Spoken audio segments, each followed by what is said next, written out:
Hello, dear friends. Welcome back to AllaTrau TV Middle East. And we are having a very special guest today. The topic of today's discussion is honesty is a core of business. We are also going to touch such topics as self-development, positive attitude to life. We will have a look at the educational system of a creative society, discuss foundations of the creative society, and many more. And our special guest today, guess who? Of course, Mr. Edward Zia from Australia. Hello, Edward. How are you? Oh, Alina and Adra and everyone, it's an honor being here. I just want to say thank you and appreciate the great opportunity. Thank you so much for accepting our invitation and sharing this moment with us.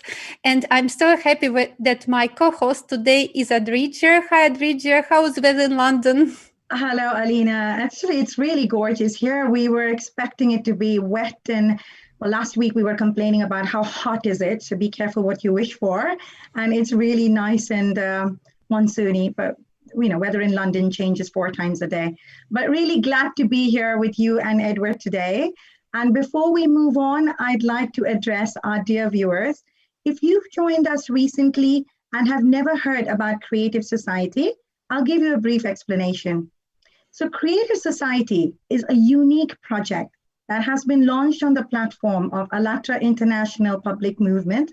People from more than 180 countries conduct numerous social surveys, interesting interviews, and live conversations just like we're having today, in order to find out how people envision the society where everyone is happy, lives prosperously, and feels safe, and whether they want to live in the creative society. Dear viewers, please feel free to leave your comments and questions in the live chat on YouTube. And the most interesting ones will be asked at the end of our broadcast. Isn't that right, Alina? Yeah, absolutely. Thank you so much, Adrija. And also, I wanted to tell you, dear viewers, that through this project, we are also testing the theory of 6 handshakes. It's a social theory according to which each person on Earth is connected with any other person through 5 or fewer social connections. And this is how we've met our today's guest, Edward. So Edward being with us today is a proof that the theory of 6 handshakes is working. And I have to admit that with contemporary social media networks, it's even fewer. It's sometimes 2 connections only. So I'm very happy that Edward accepted our invitation because he is a well-known marketing mentor and coach. He helps many individuals to reach their goals and to improve and exceed in their business plans. So, Edward, could you please tell our viewers in a couple of words what you are doing in life, and also please share your story. What brought you to the point there you are now? Oh, it's a great question, and thank you for such a great introduction. So in short, I help people become master persuaders and influencers. And right now, what I've been doing a lot in business is probably 3 things. Been helping and reaching people across the world. Secondly, I've also been doing quite a bit. I've been quite active politically in Australia as well. So in Australia, the main political party is the Liberal Party. So I'm very active also in Australian politics. And also too, on a third level, I do a lot of charity work around the world as well. So I do a lot to empower disadvantaged communities and minorities, and it's great. And I was actually a veteran. I was in the Australian Army about 20 years ago. I did quite a few special projects, and I've had a very amazing life of ups and downs. And just over a decade ago, I was actually homeless. I was actually a homeless veteran, and I've had to rebuild my whole life from scratch. So it's been a great journey, and it's brought us to this great point in time. Oh, impressive. That is so inspirational, like a really, really transformational story, right? Rising from being homeless to motivating millions and millions of people globally. And, throughout your posts in social media, great positive vibes are felt. And every story is a source of motivation for self-development. And it already motivates for action by itself, just as you've said, right? Like you've learned from your stories and you're inspiring others. So we found this quotation of yours. The years have taught me one key thing about running a successful event and keeping our energy up, keeping people motivated, keeping them interested, and keep them talking about, keeping up your own energy. So what has been your personal inspiration, and what motivates you and drives you in doing all this amazing work that you're doing and transforming other people's lives? Yeah, well, in short, I love helping people become successful. And the more people I help become successful is the more I become successful. So it's all about givers gain. Again, if I help enough people achieve their goals, I achieve my goals. And to me, it's that real positive means of success. It's all win-win. It's not a win-lose situation where it's me trying to screw people for money or vice versa. We're all winning together, and that creates a very positive and inspirational experience. And again, it's hard taking off as an influencer, but once you start making it, it becomes a very fun and pleasant thing to do. Absolutely. People inspire people, and that's the most important. But talking about business, also, you work with different business organizations and individuals, and you support great people. So, in your opinion, could a person be a successful businessman and at the same time an earnest person who contributes to a society? Well, absolutely. And it's funny you bring up that point, Alina and Adra. It's a very, very interesting point, because we're having this big change in the global consciousness right now. Whereas if you go back to the 80s or 90s, I mean, I'm much older than you wonderful ladies. I'm actually quite an old man. If you go back to the 80s and 90s, it was all about dog eat dog. It was all about taking advantage of someone. Okay. That's not the world you're in today, because if you run around taking advantage of people, you've got something called the internet. People are going to talk about you. You're going to be exposed very quickly. Okay, so it's interesting. And a good example is corruption in politics. In the old days, before the internet, politicians could get away with whatever they want. These days, whether you're on the left camp, the right camp, you're a moderate, everything gets magnified on social media. So social media, there are other reasons why I love social media, is it actually holds you accountable. Okay, even if you got the media covering for you, as you see in a lot of places across the world, you cannot escape the internet. And I think the internet form of justice is making the world a more honest place. So Edward, how do you envision using the internet? As you said, right, it is such an influencer in today's world, and in today's people and people's behaviors and how they think and how they perceive information. How do you envision a creative society? Such a society where you would feel happy, where you, your loved ones, and everyone in the society would live comfortably? Yeah. Well, the first thing is free speech. This is the number one thing that you need for a creative society to thrive. And interestingly enough, actually, and I'll bring it up, as I'm sure you all know, there's a huge problem in America with what we call cancel culture. You're familiar with cancel culture and what it means? Not really. Maybe you can introduce us. Yeah, so a big problem, probably in the West actually, big problem in America, UK, and a little bit of Australia, but mostly America and the United Kingdom, is what's called cancel culture. Whereas if you say something that's not, even if it's true, even if you can prove it, but if you say something that's not politically correct or in line with the establishment, you can get deplatformed. You can have people gang up on you and call for your cancellation. If you make a comment, even well-intended with the wrong word, you can have people attacking you. So there's been this, it's been an enemy of creativity, because creativity often comes from being disruptive, from often saying things that people don't like, okay? And if you're not allowed to have a free speech platform because of the establishment or political correctness, number one, that is a huge barrier to creativity, because if you can only be creative by saying certain things, that's not creativity. You need freedom of speech for creativity. What do you two awesome ladies think? Yeah, of course, I believe that human freedom and freedom of speech must make part of the creative society, because actually then we keep something in secret. This is a darkness, and we don't want to have a darkness in the creative society. We want to have a lot of light, a lot of collaboration, a lot of open-minded people doing something great together, like working for the society and building such a society there we will all be happy and will be proud to leave it for our kids and grandchildren, right?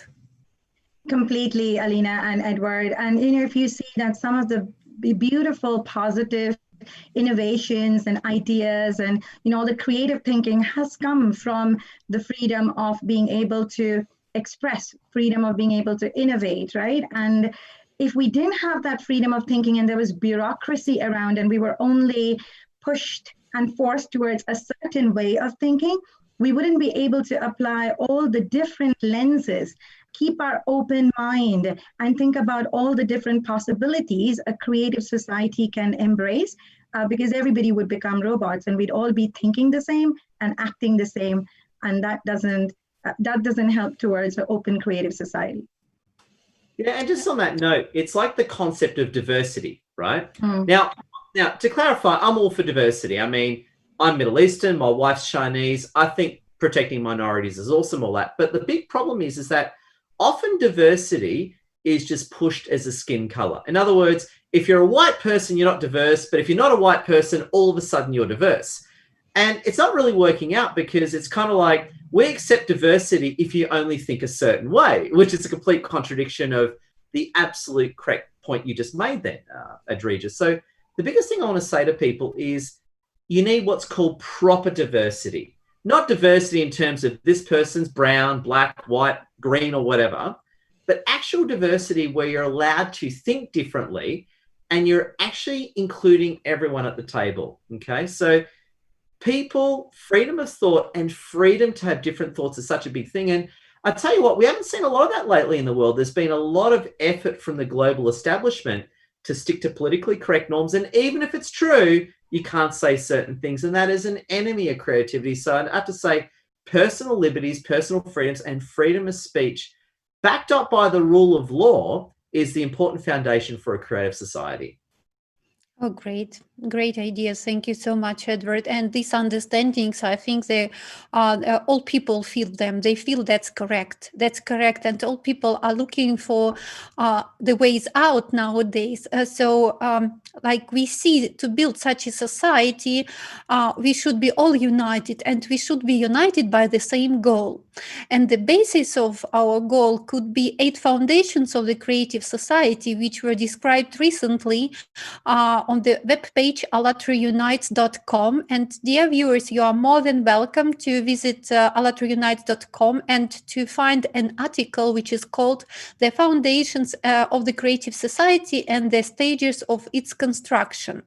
And the 8 foundations of the Creative Society, we will see them on the screen now, are human life, human freedom, human safety, transparency and openness of information for all, the creative ideology, development of personality, justice and equality, and self-governing society.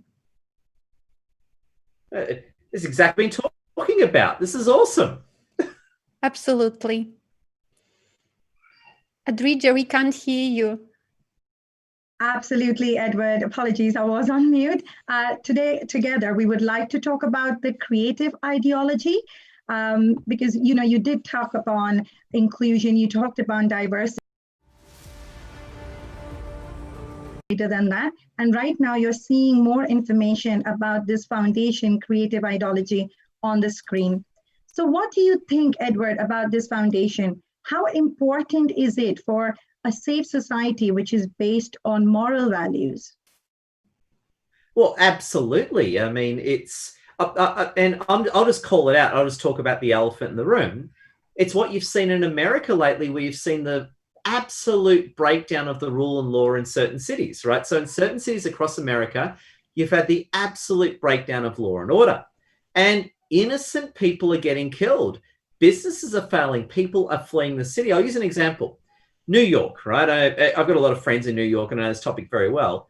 New York 20 years ago was one of the ultimate cities in the world.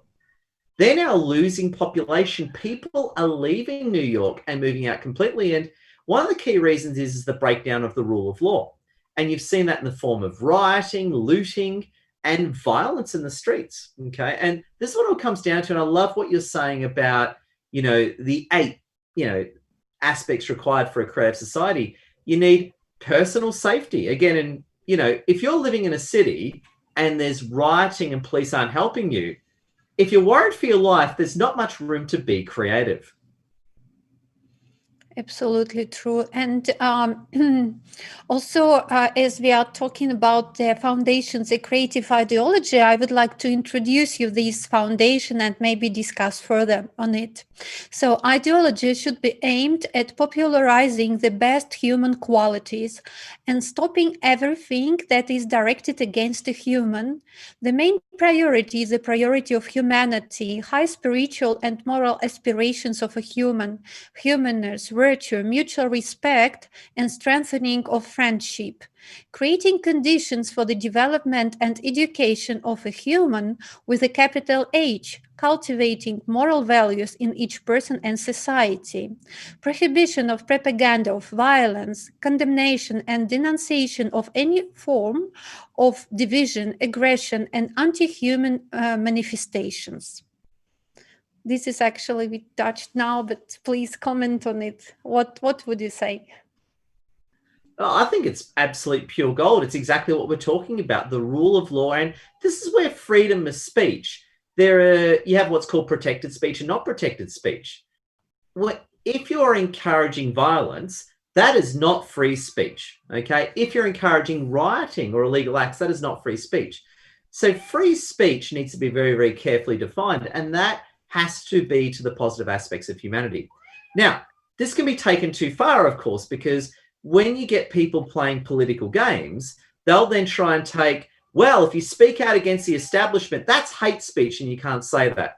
Okay, you got to be very careful, because you need to have what's called protected speech, and you got to be very clear on what's not protected speech. And I love quite often the American definition in that, freedom of speech, you're allowed to express your ideas, but if you're encouraging violence or illegal activity, that's not okay. And I think that's a very, very good definition to work with, because again, as you said in that manifesto, that definition of freedom of speech allows the positive aspects of humanity to come out, with the negatives being absolutely minimized.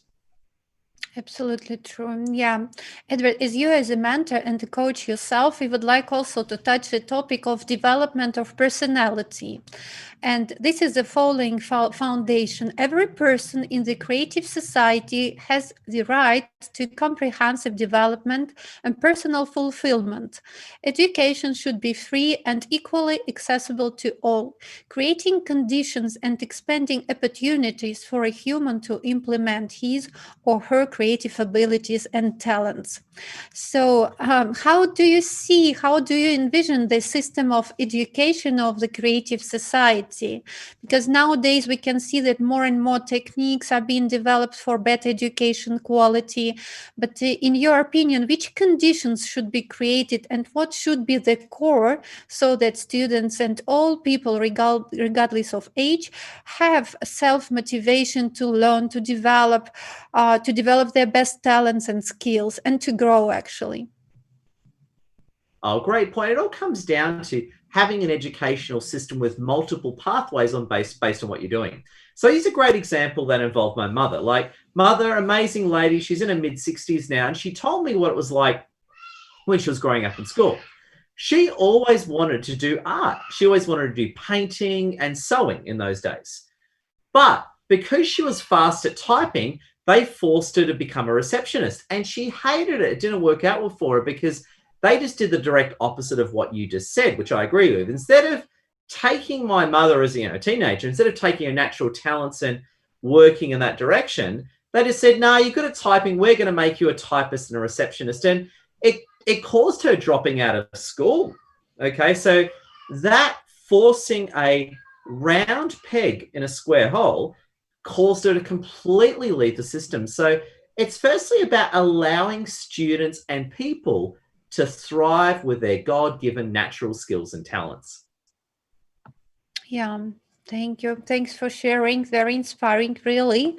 Edward, as you've traveled so much, you've met so many different people of different nationalities, different races, different religions. What do you think unites all of us? What unites all people internally? Yeah, well, I actually think it's God. And I want to sort of unpack this a little bit, because if I look at everything across the world, it's actually God that I think really unites people. I'll use an example. whether you're a Christian, a Muslim, a Buddhist, you're an Orthodox, you're a Sunni, none of that really matters, because ultimately we're all worshipping the same creator in different ways. And I've actually found out, of all things I've ever seen, it's a belief in God and a shared vision for humanity. As you've said already in some of the documents that you showed me, that is really important. And in a way, diversity is a good thing, but diversity, it's actually unity that brings us together. And to me, a shared belief in God and respecting different religions is the ultimate platform for bringing everyone together. And how do you influence that, Edward? You know, you've traveled, you've met so many people from different cultures, and you've just said that God unites them. But you know, in inclusion, diversity, whether they're people from different races, different orientation, different backgrounds, different skills and different capabilities. You know, you've just mentioned about your mother having much stronger skills elsewhere.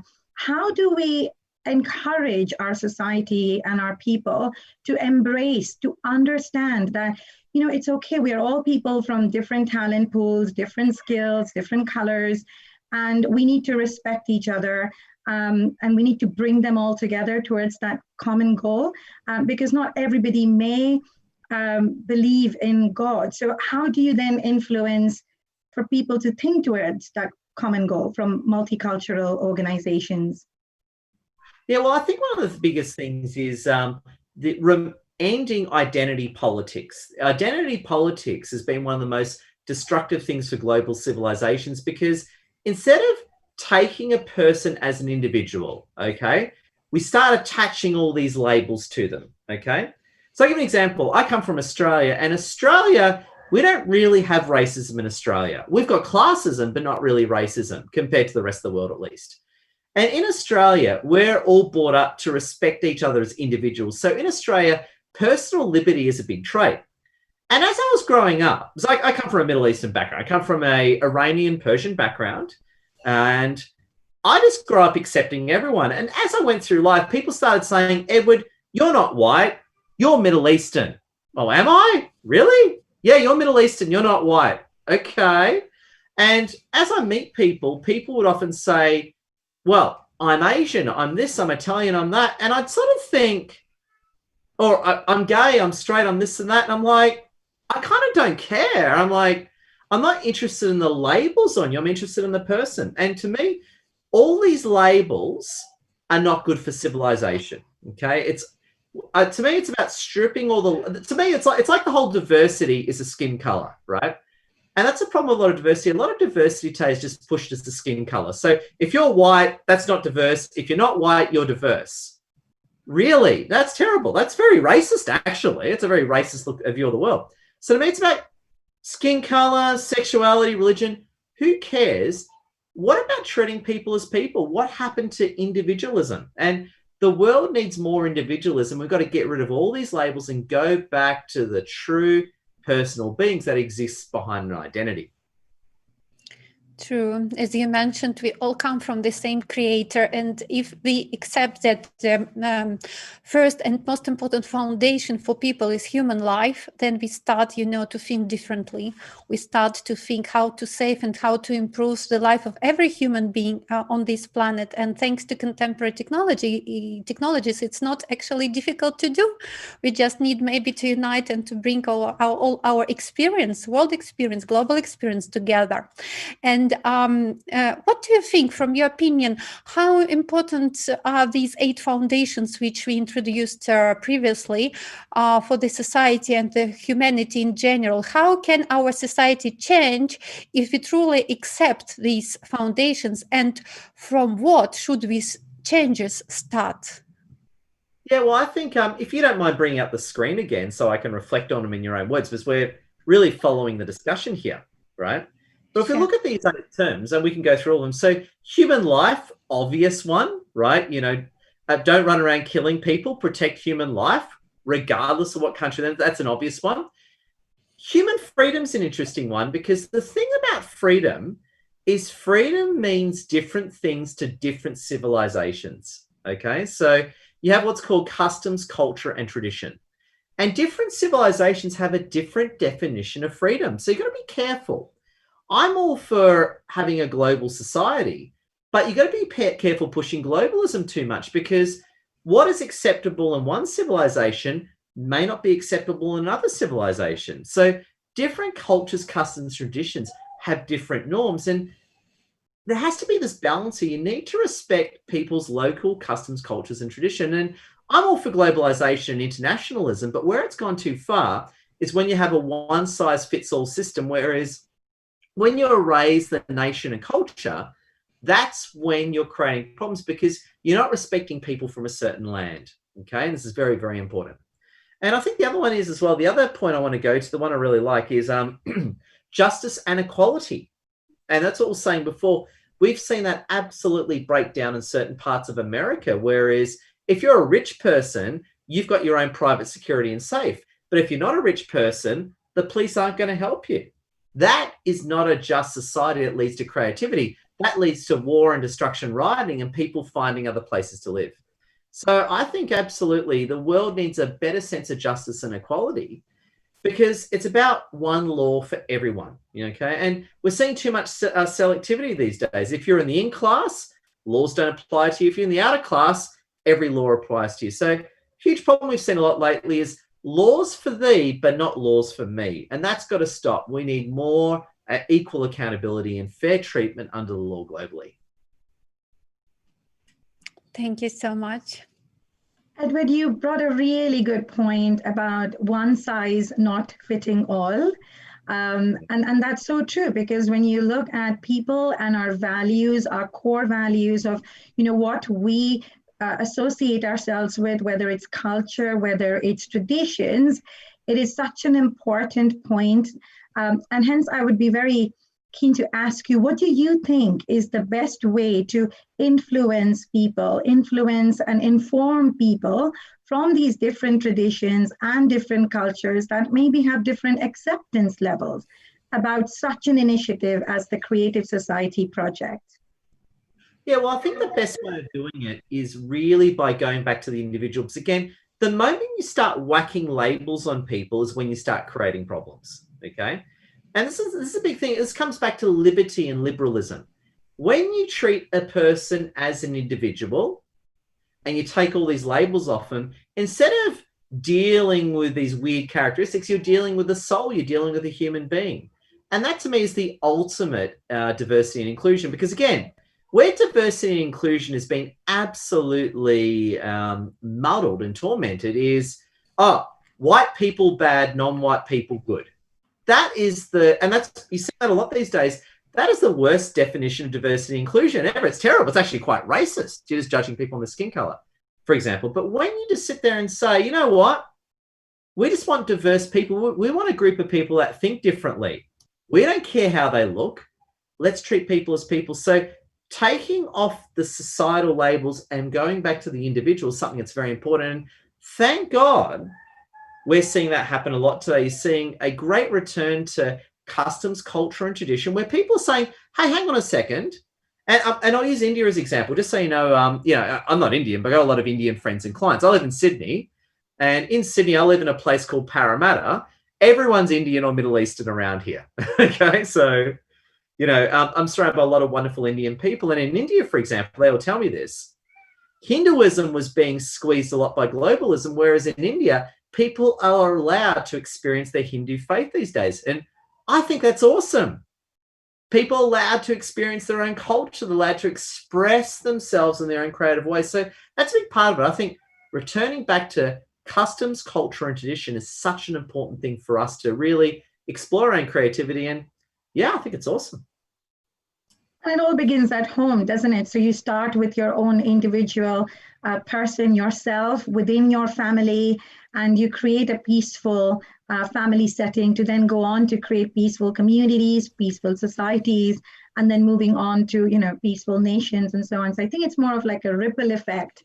And, when we talk about one size doesn't fit all, it's probably right, because different cultures will start embracing pace within their own nutshells, and then they can. It's the ripple effect, and which then goes and touches more people and more societies.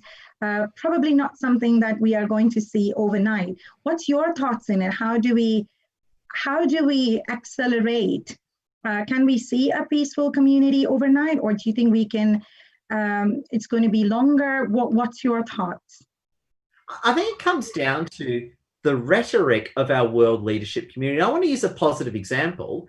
I'm a huge fan of the ruler of Dubai, His Highness Mohammed bin Rashid Al Maktoum. I'm a huge fan. I went to Dubai a few years ago and I just fell in love with the guy, right? And I was reading all the stuff. It was awesome, right? So huge fan of him.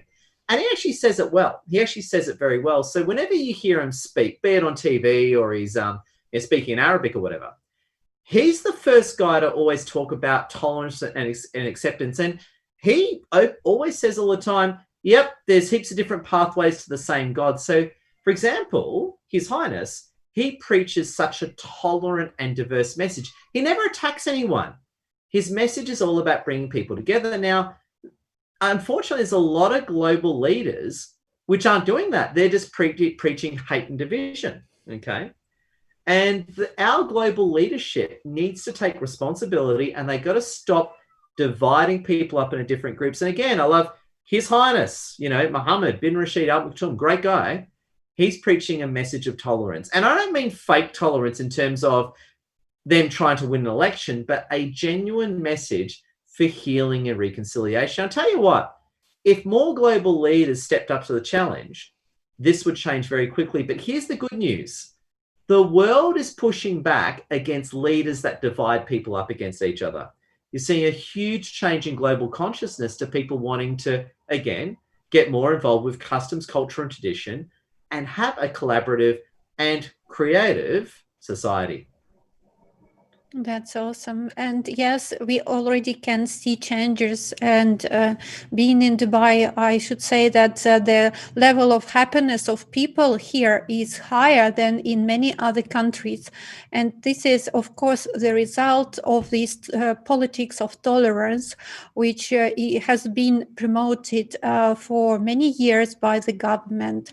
And what I would like also to tell you guys is that recently we had educational professionals participating in our shows, and they were so much inspired by the idea of 8 foundations of the creative society. They came to the idea to implement it to the school curriculums globally, and they are working on it now. So basically they are organizing people together and conferences now, like they are introducing these projects and these ideas to the educational professionals. And isn't it beautiful that our children from this very little age, they grow up with these values and they understand how precious is human life, how precious is transparency of information, how you should be responsible to the society, because we are talking about self-governing society, the society that changes start from yourself. You don't wait until someone comes and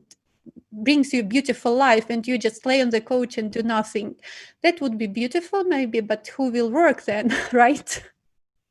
Yeah. Well, it's interesting you bring that up, because this is the direct opposite of what you see a lot of political arguments in the world. Because what you're both arguing, which I agree with, is you're actually arguing liberalism. So if I look at your 8 policies, that's basically the definition of liberalism. It's all about self-responsibility, self-reliance, even, fair and just society where you've got the room to do what you want. That's pretty much it, right? That it's liberalism that we're talking here. And you have a lot of people in the world who aren't arguing for liberalism. They're arguing for the opposite. They're arguing for class-based societies, okay? They're arguing for segregation based on race. They're arguing for, well, this happened to my ancestors, so therefore I need to be paid this by this group of people. So again, when you look at society as a group of individuals and you have individual rights, that's what leads to what you're talking about. The moment you start saying, well, this group of people is actually more important than this group of people, that is when you start creating division and intolerance and hatred. Because at the end of the day, if there's a group of people that has been identified which is more important than your group of people, you've now what's called the oppressor and oppressed relationship. Right? And Alina, again, you were saying before, you come from a Russian background.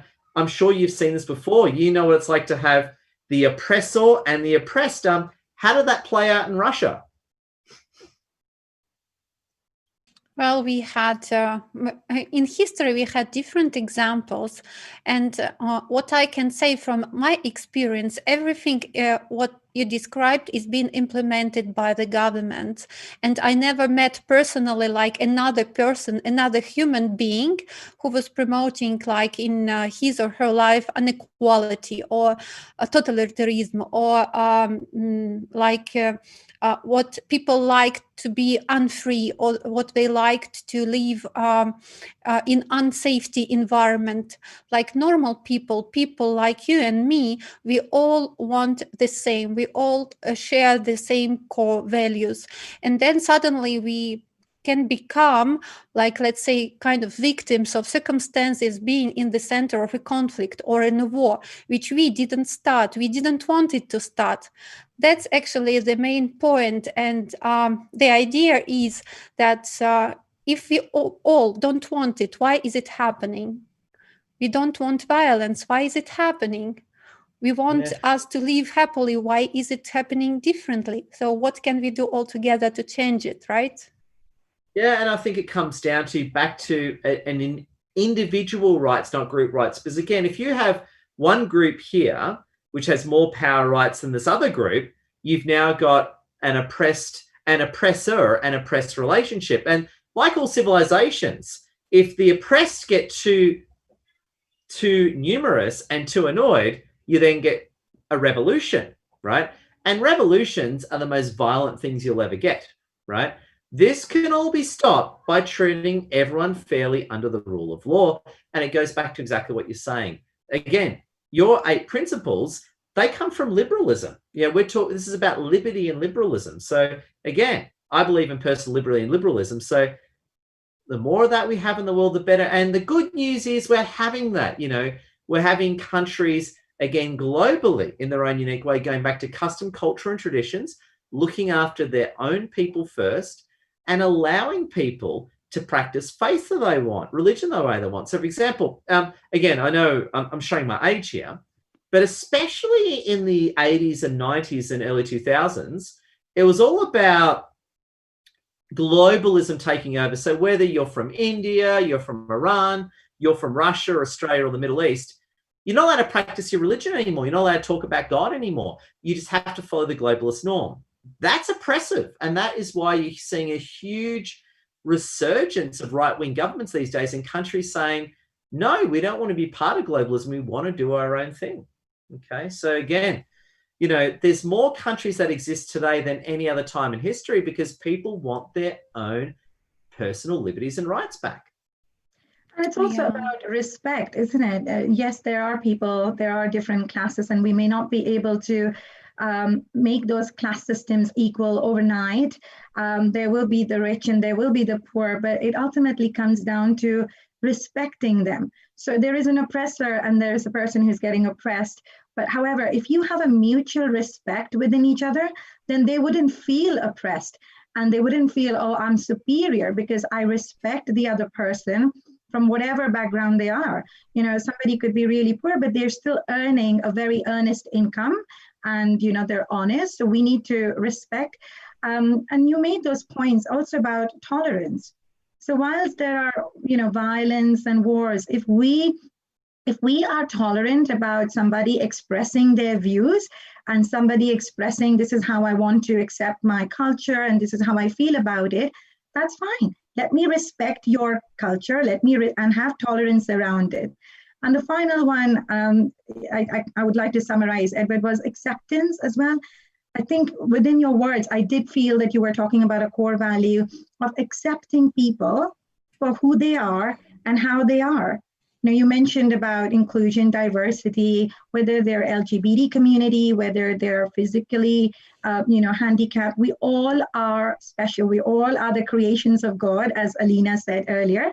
So it's about accepting people. It's about having mutual respect and, you know, being tolerant towards what people are saying. If I could just summarize what, you know, you just said as well, which was very, very inspiring. Yeah. And just adding to that. Oh, sorry, Alina, please. No, I just wanted to say that here we see that we all understand now that consumerism format of our society has come to its dead end already. Like that's why we are all looking for solutions. We are all looking for platforms where we can really unite and think together what can be done, how it can be done, how quickly it can be done, what's the way and the best way to implement it. And that's why all people of goodwill are connecting now through the platform of Creative Society project and really bringing their values and understandings to all of us. And every interview and every opinion is so precious because it gives us a beautiful picture, and it's very much inspiring that with people like Edward and like Adrija and all our viewers, we can really do a lot. And that's great. That's awesome, really. So well said. And just adding to it, I was just saying before, one of my favorite axioms is you need to be intolerance of intolerance. And I'll say it again, you got to be intolerant of intolerance. So I think other way around, you know what I mean? So in other words, I accept. Beautiful. Yeah. So for example, I don't care what religion someone is, but if someone says, Ed, I hate this religion for these reasons, I'm not going to tolerate that. I'm going to set them straight. So again, all of us need, there's the old saying, the price of freedom is eternal vigilance. So you got to be intolerant of intolerance. So if I hear anyone saying something that's, attacking any group for whatever reason, I'll be one of the first guys to go, no, that's not on. So I'll say to everyone, got to be intolerant of intolerance. Intolerance, that's a beautiful message. Actually, I wanted to ask you to send a message to our viewers, and you have already did it. And it's a beautiful quote, which we will definitely use in the description of this video, because it's so much. It's deep. It's so much deep, actually, and it's many rules, many foundations in one quote as well. Thank you so much, Edward. It was a great conversation, and we've spent a great time together. Thank you for joining us today. And dear viewers, I hope you really enjoyed our show today. If you would like to participate in the project Creative Society, it's very easy. Please go to the webpage allatraunites.com, choose the Join Us red button, click it, and choose the language you speak. And then click how you would like to participate, leave your contacts for the participants of ALLATRA International Public Movement, and we will get back to you. Thank you so much for being with us today. Please, if you would like to participate in our shows, send us emails to uae@allatraunites.com. And also, I would like to inform you that ALLATRA Radio is running daily broadcasts about the topic Creative Society in different languages. So if you're interested to participate, please send us an email to info@allatraunites.com. Also, please do share our broadcasts in social networks using the two hashtags, hashtag Creative Society and hashtag ALLATRA Unites. Do leave your comments below and also join the 6 Handshakes initiative. And as Alina said, it can sometimes also be 2. After all, the more people find out about the possibility of creating a creative society, the faster we can begin to implement it. Thank you all very much, and see you soon on ALLATRA TV Middle East. Thank you, Edward, Adrija, dear viewers. Have a great day, everyone. Thank you. Bye. Bye.